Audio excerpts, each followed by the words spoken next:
Hello, this is David Ward, and I would like to share some information with you. It's been a while since I've done a tutorial, and this would be more of a quick tip type of thing than a full-on tutorial, but I wanted to show you how I was able to render a spherical view, the equirectangular view, in Blender internal. It's kind of a hack, kind of a cheat, but it works. I can show you the video I came up with. You might have already seen it there on YouTube. But one thing you can do, one software you can use to view things on your desktop in 3D is this GoPro VR player. And I actually have an Oculus Rift, so it's going to pop up Steam's Steam VR player down here. So we'll ignore that for now. We don't need that. But the video I made is actually going to be in my Gorilla folder here, right there. And you can see it here. So this is just the video by itself. It's basically a side-by-side view, a side-by-side render with this nice little overlay that I came up with that kind of hides the distortion, because the way you render in Blender internal is just using a panoramic camera, and it looks fine horizontally, but when you go vertically, the top and bottom, it gets really pinched and it doesn't look very good. So I just went ahead and just covered that up with this transparent PNG that I came up with. Let's see, I believe it is, yeah, right here. So this is just transparent right here, and then I just cut it off here. So when you're turned around, when you're looking forward, you're seeing whatever's in this window, and then when you're looking up or down, you see just this black shadow, and then if you look straight around, you see my little logo there. So pretty fun stuff. So anyways, let's see what that looks like here in the GoPro VR player. I go back to my Gorilla folder, and it's right there, 3D 360 test. Okay, so right now it's being controlled by my Oculus Rift. So I'm going to turn that off. Just click that little guy right there, and now I can click and drag and look around the scene. Now it doesn't look that great now, but if you were in VR, it would look pretty good actually. I was surprised at the results. See how the subsurface scattering, everything rendered so well in Blender internal. You can get those results in cycles, but it takes so darn long. I'm not a patient man, as you well know. So if I can do it quicker in internal, I'm gonna find a way. So anyway, so here's the little chimp head that I've been playing with. Actually, it's a whole chimp body, but anyways, he's just kind of looking around, and you look over here, you see just some Suzanne heads spinning around, and then you look up, there's that black, and it starts the video over. And you look down, there's the black, and nothing gets pinched because it's all covered up with that black. When we turn around, oh, the D-dub show right there. See, it's when you saw that window image that I made, it kind of split it in half, but that's kind of the point where it wraps around and repeats, so it just looks normal. Anyways, so there we go. So how to do that in Blender internal. Go ahead and close that out. Open up Blender here. And let's get rid of the default cube, add something a little more exciting. We'll just go ahead and add a Suzanne monkey head, even though Suzanne is based on the orangutan from Jay and Silent Bob Strike Back, the movie. And orangutans are not monkeys, they are apes, but it's still called a monkey head. So it's incorrect, but it's okay. Anyways, semantics. So let's add in just a subdivision surface just to make her smoother. There we go. And I'm going to make her a little bigger. Now I'm going to just zoom out a little bit, Shift D, duplicate, and then scale down. Just put them up here so we have something to look at when we're looking around. So we'll just come over like so. Alright, so now grab our camera, and I'm going to Alt-R to clear out the rotations, and Alt-G to clear out the locations. 3 on my keyboard, and I'm going to rotate that to about right there, just looking straight ahead. I guess what you can also do is hit 1 on your numpad and then go Control-Alt-0, and that'll automatically make the front view into the camera view. So if we were to render right now, F12, it doesn't look good because the light is not set properly. Let's move this light out of here and actually make that a sun lamp. Rotate it around so we got some nice lighting from the side, and then maybe add in some ambient occlusion. Not quite 1, but maybe a 0.5. So now if I render, it looks a little prettier. Okay, so now we got to set the camera up to make it render all and catch everything around it. Now what the numbers I found to work the best, you might find better numbers, but you want to go over here to your camera settings, expand that a little bit, and under focal length, set it to about 4.42. And everything's going to get really small on your screen because it's, you can see it really flattened that camera out so it can see a lot more around it. So if we were to render now, it's almost where we want it. This looks a lot bigger when you're looking at it in the 3D viewer, because just imagine this is like a globe, like a flat map of a globe, and it's being wrapped around your view. So these are going to look more like up here, and so on and so forth. But to get it to look really nice, or a lot better, you got to select panoramic. So now if we do it, it looks roughly the same, but it's a little more spherical looking. So, all right. I'm going to move the camera a little closer in so everything's not quite so far away. And we'll render. And okay. These two little monkey heads are not even. That's OCD in me. Okay.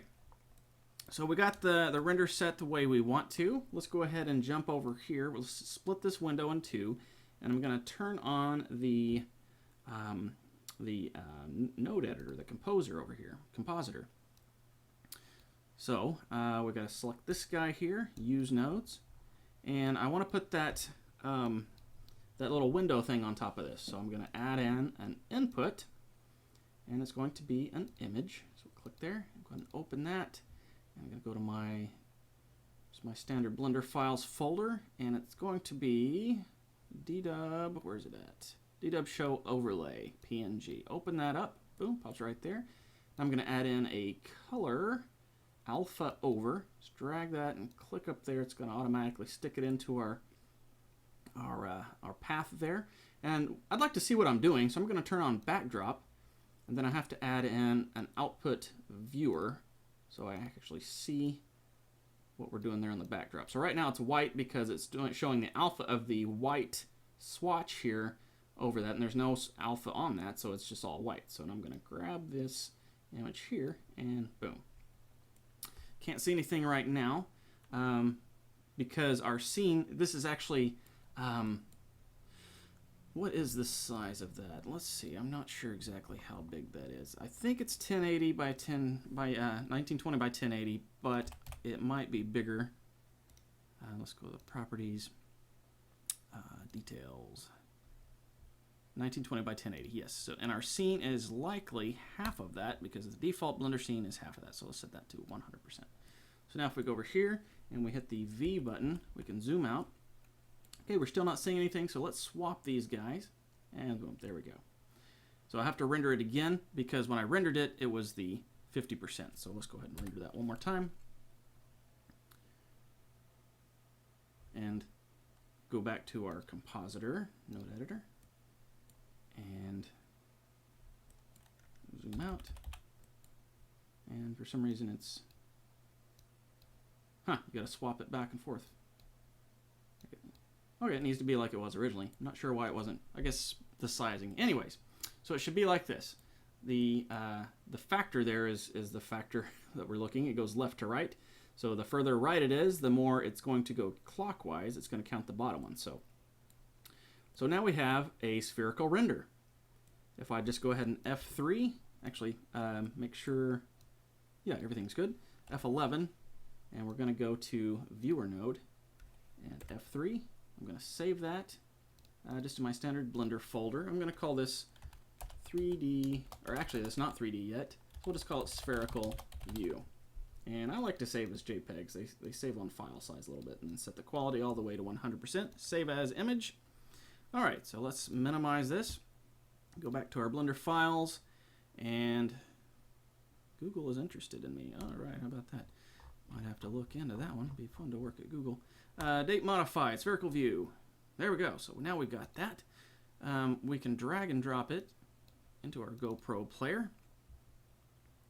And this is free to download. Just to do a Google search for the GoPro VR player. It's free to download. And just click and drag that spherical view in there. And go ahead and click that off again. And it's looking for a 3D view. So that's why it's splitting in half. So I have to go to File, Preferences. Oopsie. Crashed it somehow.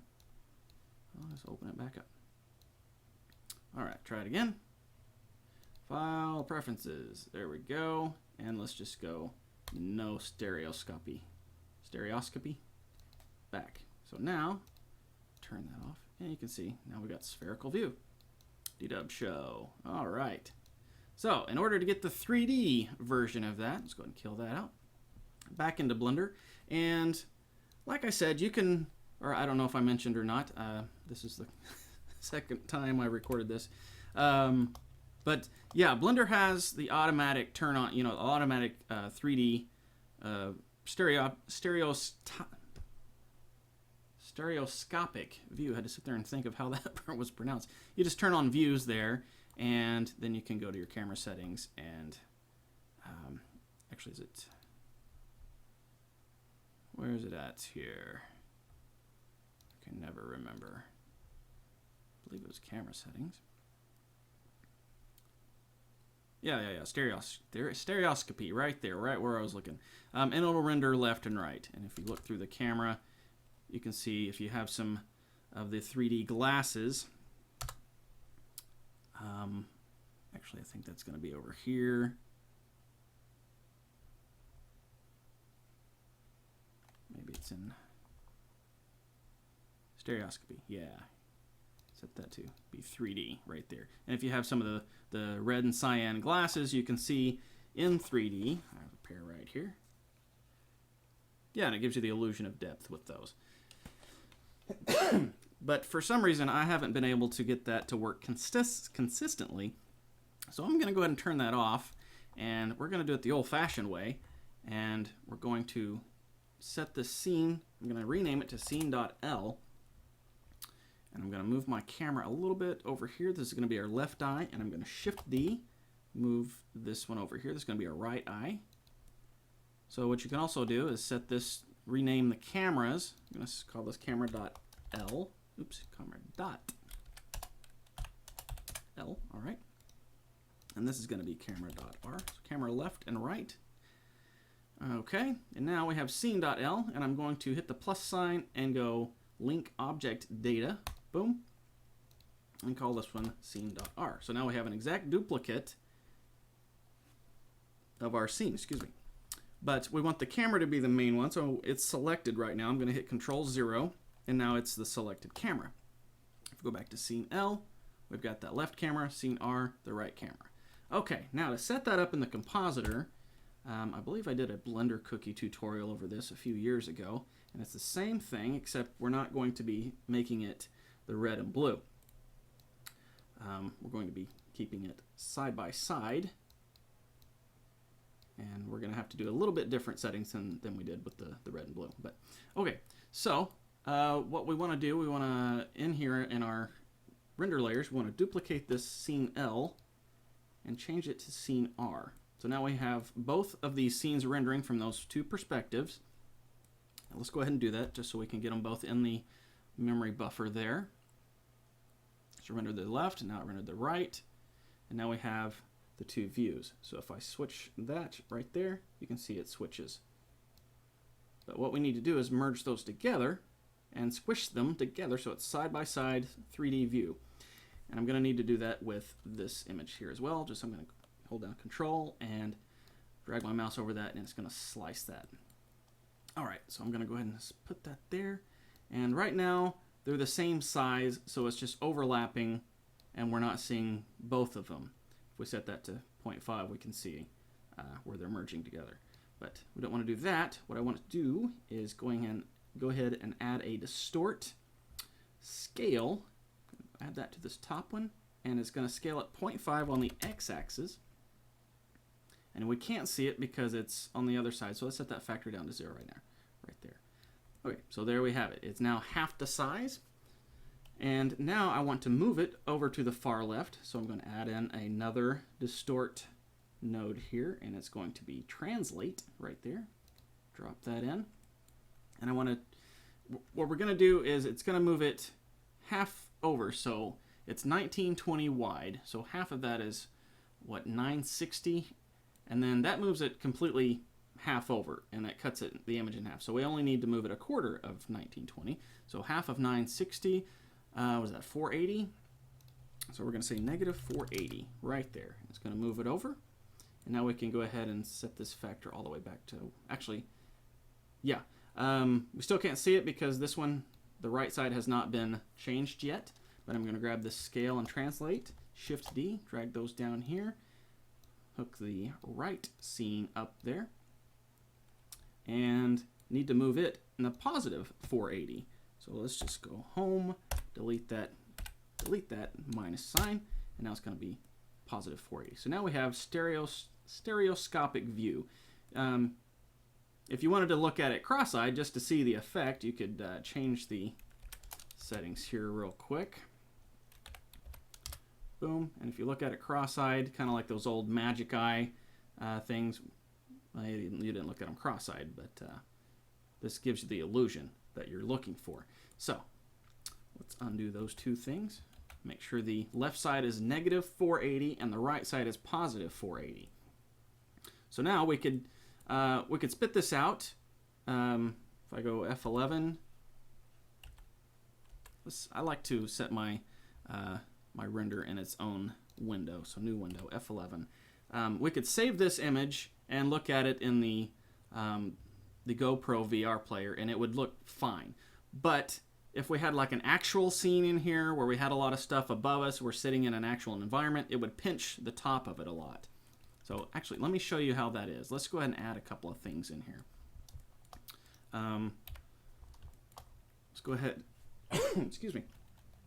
So that it copies it in both scenes, if we just move this guy over here, it didn't move it. So what we have to do is actually move the object data, which is in edit mode. So let's undo that, and we're going to grab that tab in there, and I want to Shift D, duplicate that up like so, right above the camera, and we'll just put in a few, or just a row of them, like so. Oopsie, hit Shift F on accident instead of Shift D. Okay, so now should be the same, and yeah, it's moved up a little bit for some reason. So let's move that back down. Hopefully we can get that measured right the same as it was. There we go. Okay, so now if we look through our camera, do a render, should see, okay, apparently those are so, they must be behind the camera a little bit. So let's go here. Yeah, they are. Not sure how that happened, but uh-oh. Oh, turn this guy on. Always make sure, when I install a new version of Blender, I always forget to set that as a default. Turn that so you can see through things, and select everything when you mouse over it instead of just the visible section. So let's move that over here, and now when we render, we should see, oh, well, I am not sure what is going on with that. It keeps moving it around even though we're in edit mode. Alright, so what I'm going to do is Shift D, oopsie, not Shift D, Shift S, and cursor to selected. So it puts my cursor right there, 3D cursor. Hopefully that'll, and it did not. Okay, I was hoping it would maintain the view. So what I'm going to do here is just kill that scene R, and we'll just create it again. This time let's go full copy. Maybe that'll help keep things in line. Scene R, and then grab that right camera control. Oh, Control 0. And now when we render, we should see. Yeah, it did not render those still yet. And I must have done all that work. Let's undo a few. Sorry for this. I trying to fix things and I ended up screwing them up. So we're in scene R, and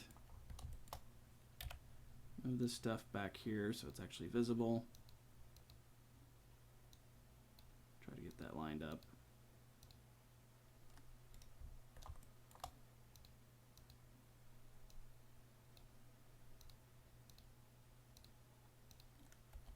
All right, almost there. I think that's probably good. Let's go to our front view, make sure everything's still lined up there. We want everything lined up.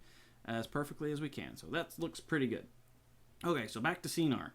Once you create that second scene, anything you do in the compositor is only in that scene. So if you switch back to L, you can see it's the original stuff that we were messing with. So back to scene R, and you can see that row of monkey heads above there. So let's go ahead and render this out again.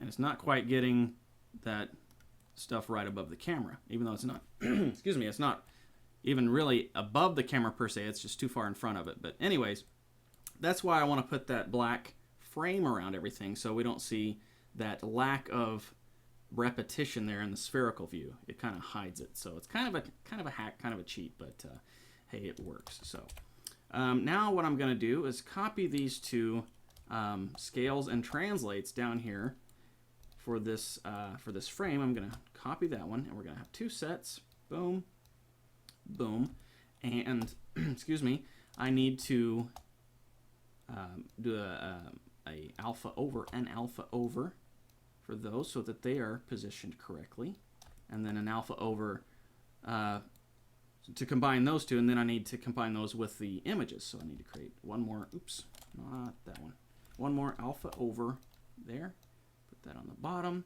put this one on the top, and finally run that final noodle, and there we go. So now we have, if we look F11, we now have our spherical view 3D with our little shadow cheat hider frame. So okay, let's save that out. F3. For some reason Blender likes to act nuts when I go full screen. Again, change that to JPEG, and what was it, spherical view, and we'll name that spherical view 3D. Save as image. All right. So now we're done in Blender essentially, but I want to tell you one more thing after we get this all set. Let's go ahead and open that VR player and spherical view 3D. Go ahead and drag and drop that in there and turn that on. And we need to, right now it's just repeating it over because it's still thinking that it's in 2D where we set up the preferences before. So make sure you say side A and side B. So now we'll go back to player, and you can't see it here because we don't have the 3D glasses on or the Oculus Rift, but this is in 3D if you were to look at it through Oculus Rift or upload it to YouTube as a 3D video. So there you go. That's an easy way to render spherical 3D view in Blender internal. If you're an impatient man like I am, or a woman, or whatever, that's fine. You can do it in Blender internal. You don't have to sit through the long, tedious sampling renders of cycles.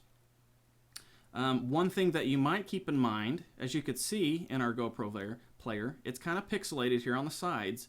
So this is 1920 by 1080, which is HD video if you're watching it normally, but since this is cut in half, it stretches that back out when it puts it in 3D, and it kind of changes, it makes it not very clean on the edges because it has to stretch that in two. So you can set the resolution up to 200, and then it'll essentially render 4K video, and that is what the little chimp head at the beginning that I showed you, I rendered that as 4K. So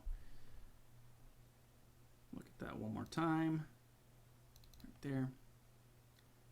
So if I went view, don't fit window, you can see that it's pretty good size. Let's clear that out, look at it through the GoPro player one more time. Can I click and drag? I think so, yes. So there we go.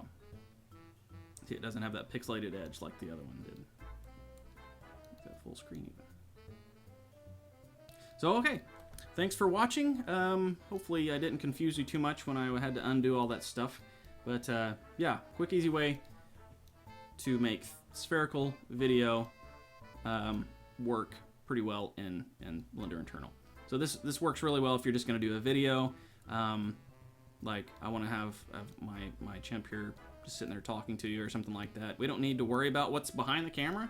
That's where the camera is and the lights and all that stuff in an actual studio setting. So just cover all that up and it works. So thanks for watching. That's going to be it. and we'll catch you next time.